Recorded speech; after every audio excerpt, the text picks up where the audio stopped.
मोक्षमार्गस्य नेतारम् मोक्षमार्गस्य नेतारम् भेत्तारं कर्मभोभृताम् ज्ञातारं विश्वतत्त्वानां वंदे तत् गुणलब्धये। अंतिम शासननायक 1008 भगवान महावीर स्वामी की जय। द्वादशांग श्रुत देवी की जय। स्वाध्याय कक्ष संपेपर्यंत आपणा सर्वांना चतुर्विध आहाराचा त्याग असणार आहे। आपण उपाध्याय परमेष्ठीचे गुण बघतो आहे। 25 गुण आपण उपाध्याय परमेष्ठीचे सांगितले आणि त्या अनुषंगाने 11 अंग आणि 14 पूर्व हे त्यांचे 25 गुण आहे। परंतु आपण थोडं डिटेल यासाठी बघितलं की आमचा जो 12वा दृष्टिवाद अंग आहे याच्यामधले भेद प्रभेद आपण पाहतो आणि जे आम्ही श्रुतपंचमीच्या दिवशी जाप्य देतो त्या दिवशी आम्हाला ते सगळे भेद प्रभेदांचं स्मरण करायचं असतं। या दृष्टीने आम्ही थोडं हे प्रकरण डिटेलमध्ये घेतलेलं आहे आणि आम्ही 7व्या पूर्वापर्यंत येऊन पोचलो होतो। नाही, 10व्या पूर्वापर्यंत आलो होतो की विद्यानुवाद पूर्व, प्रत्याख्यान पूर्व आपण बघितलेलं होतं। 9व पूर्व, या 9व्या पूर्वामध्ये प्रत्याख्यान म्हणजे त्याग, द्रव्य क्षेत्र काल भावांना अनुसरून आणि व्यक्तीचं आत्मबल लक्षात घेऊन त्याला नियमित कालासाठी सावध्य वस्तूंचा त्याग करणे, उपवास करणे आदींचं जे वर्णन आहे ते या प्रत्याख्यान पूर्वामध्ये आहे। शक्तीचा त्याग हा आमचा धर्म आहे आणि त्या अनुषंगाने जशी व्यक्तीची पात्रता असेल, सामर्थ्य असेल त्यानुसार तिने ह्या उपवासादी क्रियांचं पालन करायला पाहिजे। साध्या साध्या गोष्टींचा देखील आम्ही जीवनात नियम घेऊ शकतो। जसं आम्ही शास्त्र अध्ययनाच्या आधी म्हणतो की मला चतुर्विध आहाराचा त्याग आहे, तशाप्रमाणे जर आम्ही आता जेवल्यानंतर नक्की माहिती आहे की आम्ही 4 पर्यंत जेवणार नाही परत, तर आम्ही तोही नियम घेऊ शकतो की मला 4 पर्यंत त्याग आहे, आहाराचा त्याग आहे, पाण्याचा नका। म्हणजे तिथे अशा प्रकारचा हा जो त्यागाची सवय आहे ही आम्ही जीवनात लावायची आहे। यानंतर आमचं 10वं पूर्व येणार आहे विद्यानुवाद पूर्व। विद्यानुवाद पूर्वामध्ये सगळ्या विद्यांचं वर्णन आहे।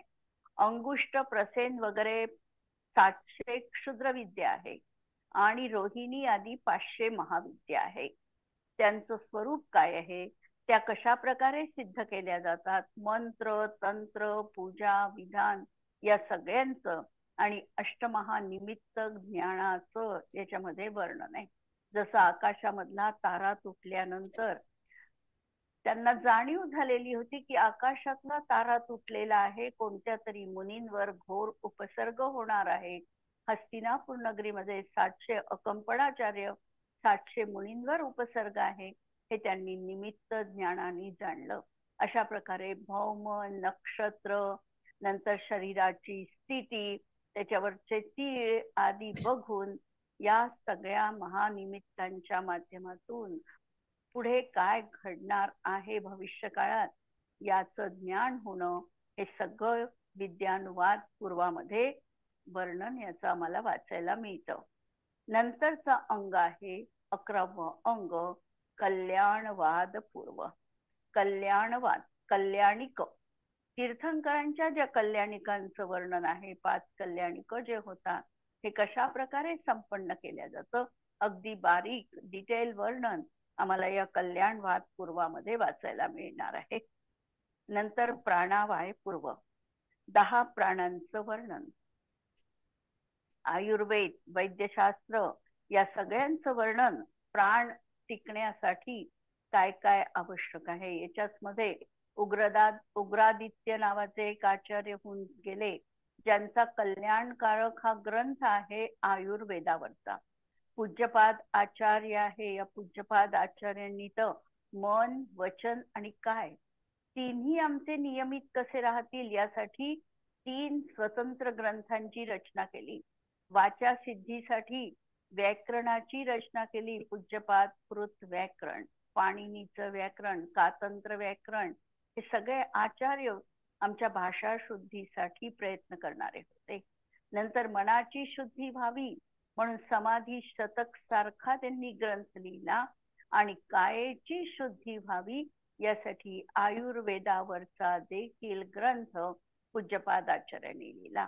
जर आमचं शरीर व्यवस्थित असेल, वचन व्यवस्थित असेल आणि मन व्यवस्थित असेल तर आम्ही निरोगी जीवन जगू शकतो, हे आम्हाला या प्राणवात पूर्वामध्ये वाचायला मिळतं.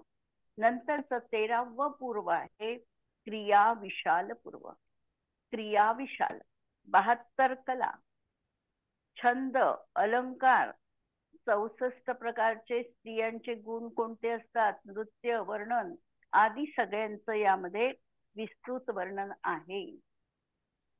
आणि शेवटचं पूर्व आहे त्रिलोक बिंदुसार पूर्व. त्रैलोक्याचं स्वरूप, गणिताचं प्रकरण. गणित हे आमच्या आचार्यांनी आम्हाला प्रथम सांगितलेलं आहे.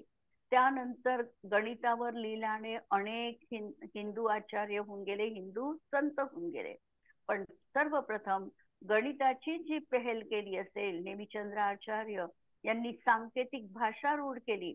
गणितासाठी त्यांनी अंक संदृष्टी आणि अर्थ संदृष्टी दोन्हीच्या माध्यमातून विषय वस्तू व्यवस्थित रीतीने मांडली.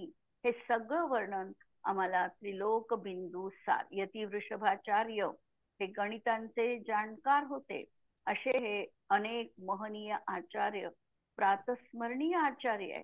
यांचं स्मरण केलं नाही आम्ही वाचू शकलो, त्यांना काही बिघडलं नाही, परंतु त्यांच्या स्मरणाने देखील भावपूर्वक वंदनेनी देखील जणू काही ते आमच्यापर्यंत पोहोचतात आहे. हॅलो, टाकून दे माझे.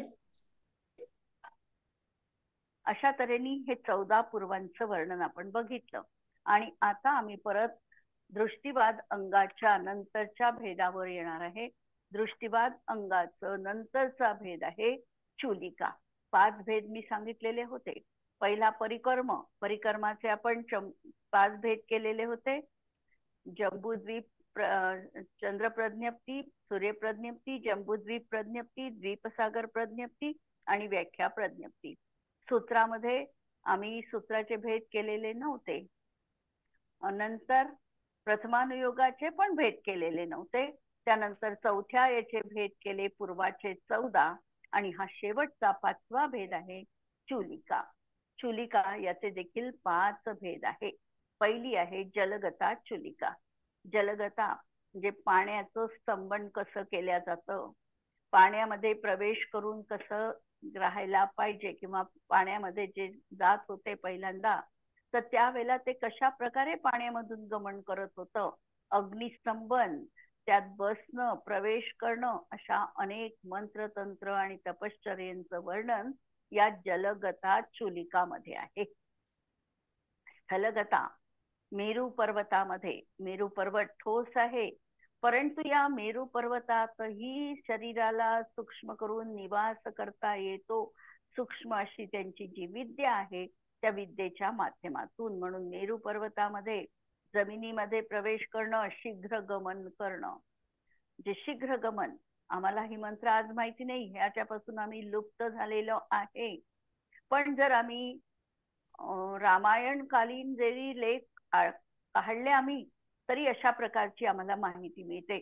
आत्ता मध्यंतरी एक लेख तरुण भारतात आलेला आहे आणि त्या ठिकाणी एक व्यक्ती असा होता की ज्याला 8व्या वर्षी सिद्धी झाली एका देवतेची, आणि त्या व्यक्तीने आयुष्यभर आहार केला नाही, कोणत्याही प्रकारचं पाणी अन्न ग्रहण न करता 91व्या वर्षी त्याचं निधन झालं.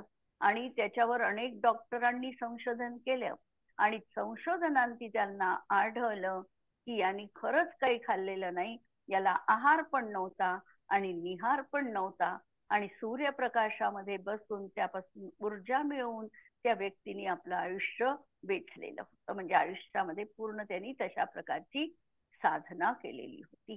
आणखी एक असं म्हटलं जातं की इंद्रजित रावणाचा जो भाऊ होता इंद्रजित नावाचा. या इंद्रजिताला असा वर प्राप्त झालेला होता की जो 14 वर्ष झोपणार नाही अशा व्यक्तीकडूनच याचा वध होऊ शकेल. आता अशी व्यक्ती कोण? तर ज्या वेळेला राम, सीता आणि लक्ष्मण हे वनवासामध्ये होते त्यावेळेला लक्ष्मण 14 वर्ष झोपलेला नाही आणि त्याला ती सिद्धी प्राप्त झालेली होती लक्ष्मणाला सुद्धा की न झोपता देखील तो ताजतवानं राहू शकत होता. झोप वास्तविकतः अनिवार्य आहे, पण असं असतानाही तो 14 वर्ष झोपलेला नव्हता आणि त्याच्या माध्यमातून मग इंद्रजिताचा वध झाला. सगळ्या ह्या प्रकारच्या आमच्याजवळ मंत्र साधना, तंत्रविद्या आमच्या शास्त्रांमध्ये सांगितलेल्या होत्या. कालाच्या ओघामध्ये ही सगळी शास्त्र नष्ट झाली आणि नष्ट झाली ते एका दृष्टीने बरंही झालं. याचं कारण असं की आम्ही त्याच्यातला चांगला भाग घेतला नसता, त्याचा दुरुपयोग कदाचित झाला असता आणि म्हणूनच या पंचम काळामध्ये ही शास्त्र संपदा आमच्याजवळ टिकू शकली नाही. तर अशा प्रकारे हे जमिनीमध्ये शीघ्र गमन करणं, गमनाची शीघ्रता किती वेगाने तो जाऊ शकतो हे देखील, या वेग कसा वाढवायचा, शिवाय राम आणि लक्ष्मणाला सुद्धा अशा प्रकारच्या विद्या होत्या की जंगलामध्ये गेल्यानंतर त्यांना कोणत्याही प्रकारच्या प्राण्यांनी दंश करू शकत नव्हते. डास, कीटक किंवा काही विषैले प्राणी, साप, विंचू आदी सारखे त्यांच्या शरीरावर त्याचा काहीही इफेक्ट होत नव्हता. असा त्यांना मंत्र त्यावेळेला अवगत होते. ही सगळी मंत्र साधना आम्हाला स्थलगता या चुलिकेमध्ये पाहायला मिळू शकते. आज अस्तित्वात आहे नाही आहे हे शास्त्र याबद्दल मी खात्री देत नाही, पण अशा प्रकारच्या मंत्रविद्या आमच्या शास्त्रामध्ये वर्णित होत्या. मायागता तर इंद्रजाल वगैरे बनवून मायामयी रूप धारण करून आम्हाला कथा माहिती आहे की रेवती राणीची कथा, ज्या रेवती राणीला हे सांगितल्या गेलं आणि महावीरांच्या नंतर झालेली रेवती राणी म्हणजे या पंचम काळातच कदाचित तिचं अस्तित्व असावं आणि तिला सांगितलं की ब्रह्माणी सृष्टी निर्माण केलेली आहे. तिने त्यावेळेला ती गेली नाही. 3 दिवस पर्यंत अशा वेगवेगळ्या ब्रह्मा, विष्णू, महेश अशी कल्पना करून तिला दररोज आमंत्रण की तुम्ही या ठिकाणी या पाहायला. 4थ्या दिवशी तर समवशरणाची रचना केली आणि साक्षात तीर्थंकर आहे असा देखावा या इंद्रजालाच्या माध्यमातून दाखविण्यात आला. पण रेवती राणी अतिशय पक्की होती आणि तिने सांगितलं 24 तीर्थंकर होऊन गेले, 25वे तीर्थंकर होणं नाही. तर अशा प्रकारे इंद्रजालाचं वर्णन, विक्रियांचं वर्णन आणि त्यांचं मंत्र तंत्र या मायागता चुलिकामध्ये दिसतात. मायेनी अनेक आपल्या समोर अशा प्रकारची दुनिया उपस्थित केली जाते जी प्रत्यक्षात नाही आहे आणि हे सगळे मंत्र आहेत होते. रूपगता सिंह, घोडा, हत्ती, हरिण इत्यादी रूप धारण करण्याचे मंत्र तंत्र किंवा धातू खाणीतून कसे खणून काढायचे, रसायन कशी तयार करायची, ही सगळी मंत्र संपदा रूपगता चुलिकामध्ये सांगितलेली आहे. आणि आकाशगत चुलिका यामध्ये आकाशात गमन कसं करता येईल या संबंधीचं तंत्र मंत्र सांगितलेले आहे. असे हे 14 पूर्व आणि या 14 पूर्वामध्ये अशा अनेक प्रकारच्या विषय वस्तू आहे. हे 14 पूर्व झाले. या 14 पूर्वामध्ये प्रत्येक पूर्वामध्ये अलग अलग अध्याय आहे, त्याला वस्तू म्हटलेलं आहे आणि एकेका वस्तूमध्ये 20-20 प्राभृत आहे. म्हणजे समजा आता पहिला आपण घेतला, पहिला पूर्व कोणता आहे तर आपला उत्पाद पूर्व आहे. तर या उत्पाद पूर्वामध्ये 10 वस्तू आहे, ज्याला अध्याय म्हणा. त्या अध्यायामध्ये 20-20 प्राभृत आहे आणि असे हे 3900 प्राभृत आम्हाला प्राप्त होतात. आणि या सगळ्या पूर्वांचं अध्ययन, त्यांची विषय वस्तू, त्यांची नावं, हे सगळं आम्हाला शास्त्रामध्ये अवगत होतं. आम्ही तितक्या खोलामध्ये जाऊन त्याचं अध्ययन करत नाही. अध्ययन करणं तर शक्य नाही, पण आम्हाला त्यांच्या नावांची तोंड ओळख असावी म्हणून हा या ठिकाणी मी एक प्रपंच या ठिकाणी उपस्थित केलेला आहे. या सर्वांची जी पद आहे ही श्रुताची पद आहे आणि या श्रुताच्या पदांना आम्ही वारंवार नमस्कार करत असतो. जी श्रुताची पद आहे 112,83,58,000 जे आपण म्हणतो कोटी शतम द्वादश चैव कोट्यो, ही संख्या कोणती आहे तर 112,83,58,000 ही श्रुताची पद आहे. अशा तऱ्हेने आमचं हे श्रुताचं सगळं ज्ञान या ठिकाणी समाप्त होतं. म्हणजे उपाध्यायांचं आम्ही या ठिकाणी पूर्ण वर्णन केलं. पण आता थोडं या अनुषंगाने आलेच आहे आणि श्रुतपंचमी आमची 1 महिन्यावरच आलेली आहे. या अनुषंगाने आम्ही याला म्हणतात अंगप्रविष्ट. आतापर्यंतचे जे वर्णन केलं याला अंगप्रविष्ट असं म्हटलं जातं. आणि याशिवाय आचार्य प्रणीत देखील अनेक शास्त्र रचना झाली ज्याला अंगबाह्य म्हटलं जातं. ही अंगबाह्य श्रुतज्ञानाचे 14 भेद आहे आणि त्यांना प्रकीर्णक असं म्हटलं जातं. थोडं या अनुषंगाने आपण ही पण माहिती आपल्या संग्रही ठेवायला हरकत नाही. पहिला सामायिक. या 14 अंगबाह्यामधला भेद सामायिक. सामायिक याचा अर्थ आपल्याला माहिती आहे, समता धारण करणं. खोलामध्ये मी खूप जाणार नाही, फक्त वरवर तोंड ओळख म्हणूनच सांगणार आहे.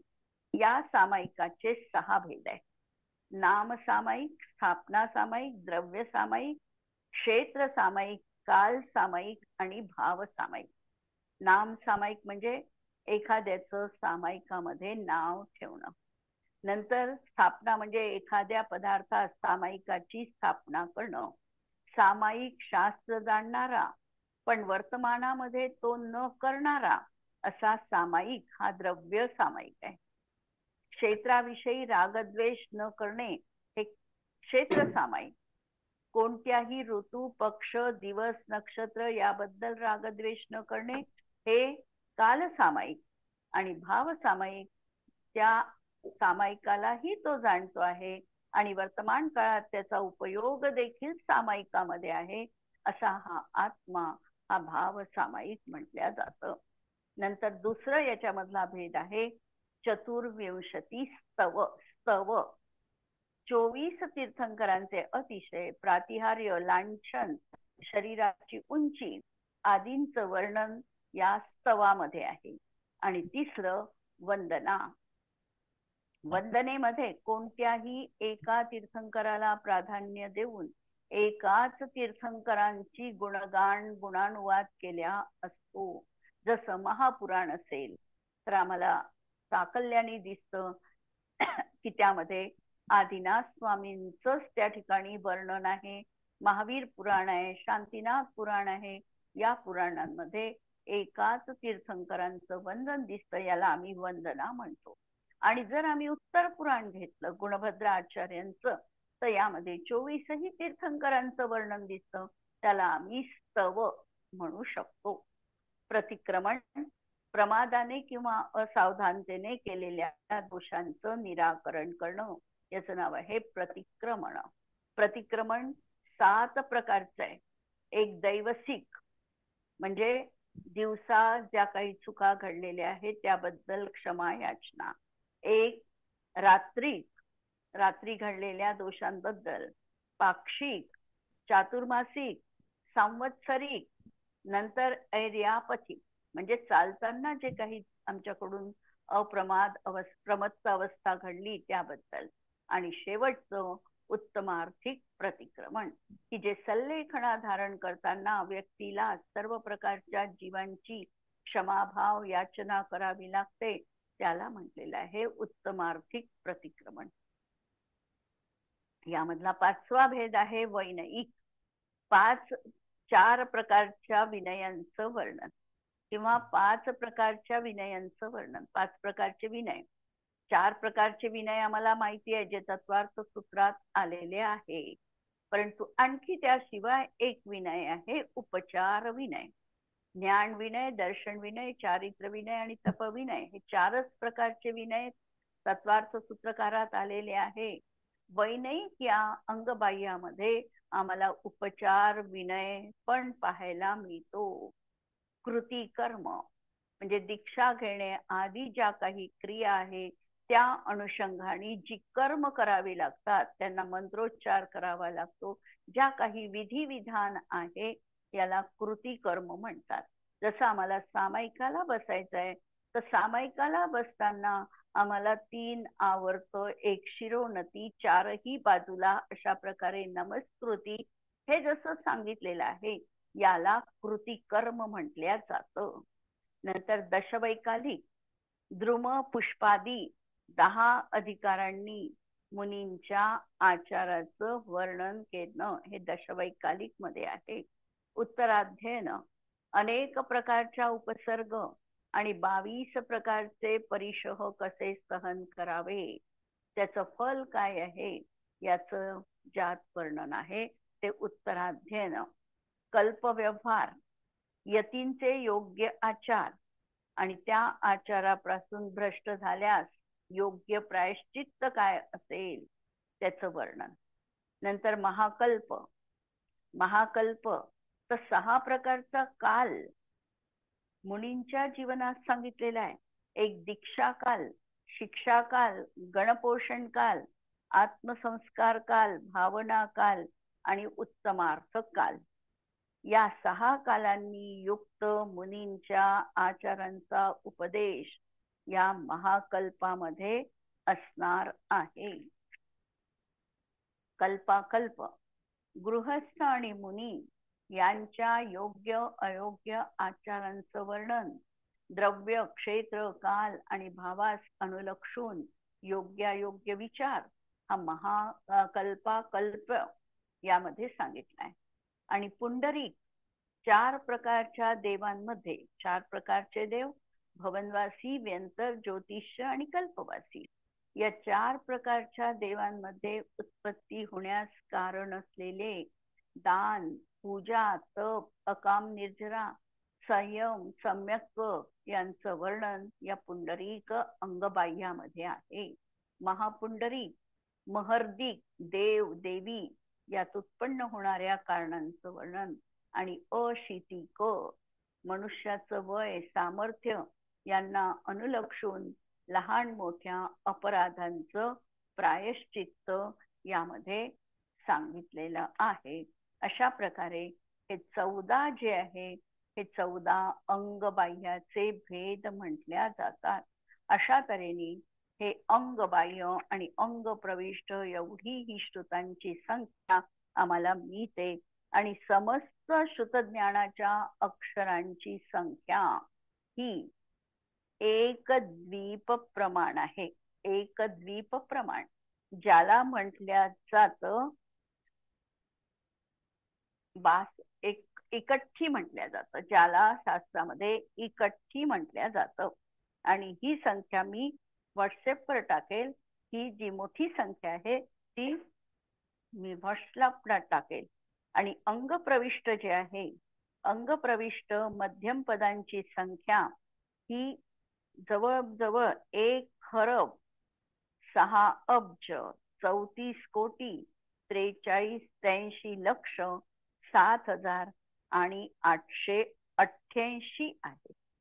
तर हे सगळे श्रुताची पद त्यामध्ये येणाऱ्या विषय वस्तू या सगळ्यांचं ज्ञान आम्हाला या उपाध्याय परमेष्ठीच्या गुणांच्या माध्यमातून आम्ही करून घेतलेलं आहे.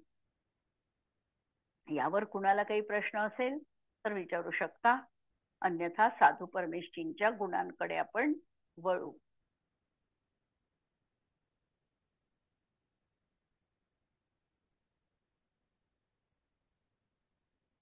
गणधर प्रविष्ट आहे कोणत्या याच्यात जाते ना?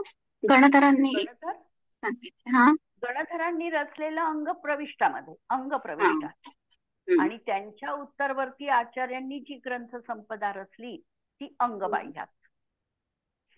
म्हणजे गणधर रचित तर आहेच सगळं शास्त्र, ते अंगप्रविष्ट आहे. पुढे घेऊ आता. आता आपल्याला साधूंचे गुणधर्म बघायचे. साधूंचे मूल गुण आपल्याला सांगितलेले आहे. 28 मूल गुण हे साधू परमेष्ठींचे मूल गुण सांगितलेले आहे. यामध्ये पहिल्यांदा सांगितलं 5 महाव्रते. महाव्रत, महान व्रत. आणि महाव्रत हा शब्द जो बनलेला आहे 5 सावध्य हिंसेचा 5 सावध्य योगाचा परिहार करून जी 5 प्रकारची आम्हाला व्रताचे परिणाम आहे त्याला पूर्णतः व्रत पालन करण्याचा जो परिणाम आहे त्याला महाव्रत असं म्हटलं जातं. हिंसा, असत्य, चोरी, कुशील आणि परिग्रह हे 5 सावध्य योग आहे. आणि या सावध्य योगाचा पूर्णतः त्याग ज्यांच्या जीवनात आहे ते महाव्रती म्हटल्या जातात. त्यांचं व्रत जे आहे हे महाव्रत म्हटल्या जातं. म्हणून हिंसा, हिंसा यामध्ये हिंसेचे आम्हाला पहिल्या दुसऱ्या भागामध्ये जे प्रकार सांगितलेले आहे तेही आमच्या मनात यायला पाहिजे. पहिल्या दुसऱ्या भागात हिंसेचे प्रकार कोणते सांगितले? आरंभी हिंसा, वैकल्पिक हिंसा, विरोधी हिंसा. आरंभी हिंसा, दुसरी विरोधी हिंसा.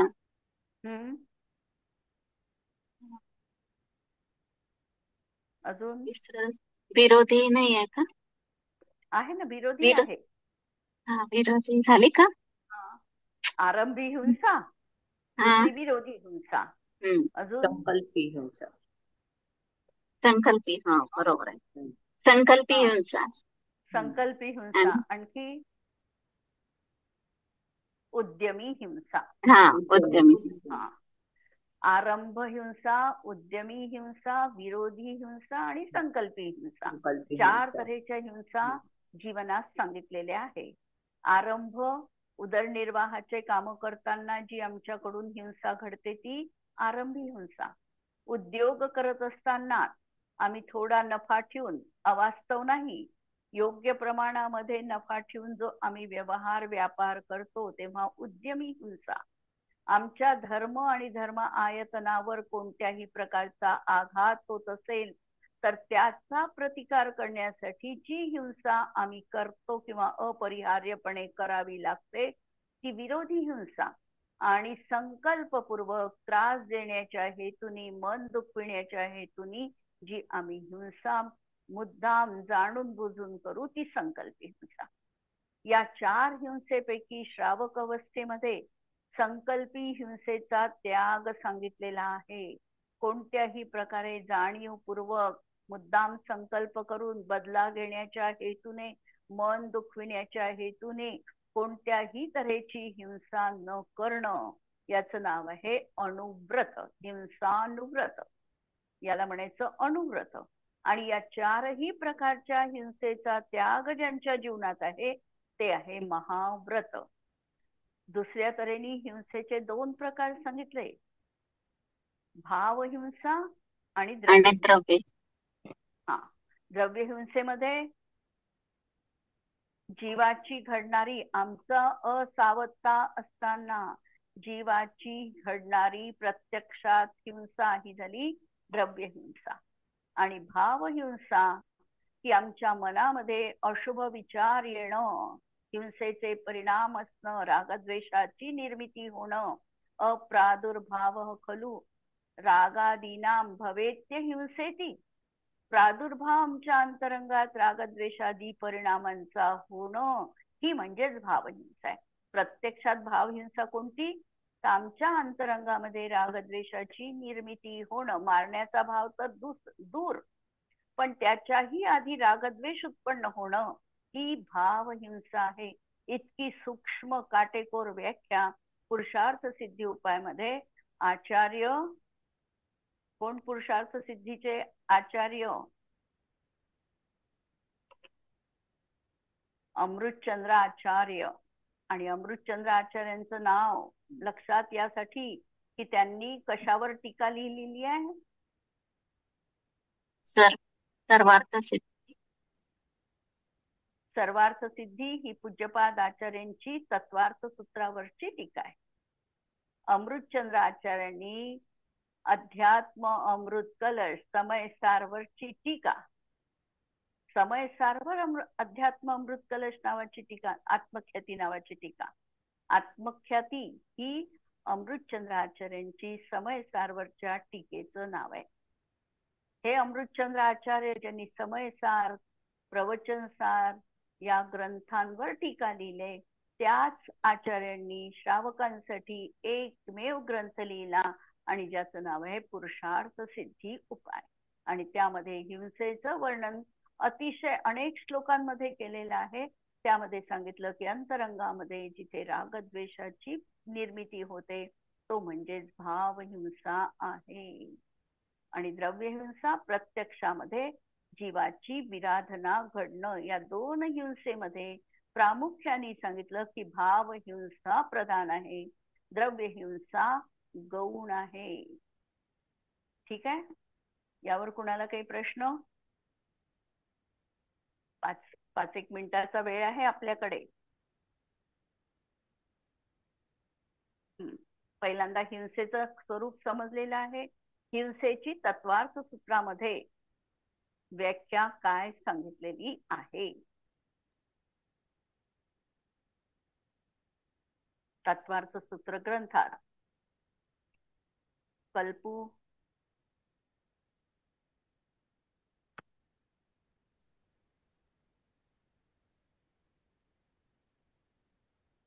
हॅलो, प्रमत्त योगात काय आहे व्याख्या?